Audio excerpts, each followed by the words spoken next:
Everybody, listen. Boredom will kill me today. Boredom will kill me tonight.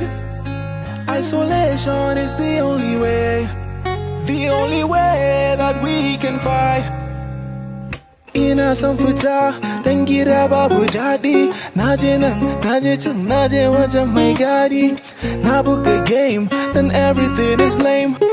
Jiya da yau, every day is the same. I got nothing to watch, Netflix na kalle. When I log into Instagram, sai zuciya na ya balle. Na gaji, wallahi na gaji. The numbers are rising higher and higher, 'cause the virus is spreading like a wildfire. When it's gone, we celebrate around a bonfire. Yeah. COVID-19, yaushe zaka tafi?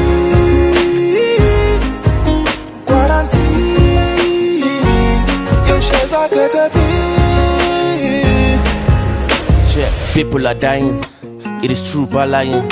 Amma rashin yarda cewa akwai ciwon shine bala'in. Mu gaggauta da taking stands, mu dakata da shaking hands. Wherever you go, wherever you do, sanitize and wash your hands. Shige gida, quarantine shine mafita, shine garantin. Kun ga gwamnati ta bada hutu, hutun tsawon kwana 30. Saboda wannan cuta ne na zamani, ku duba Italy, UK da Germany.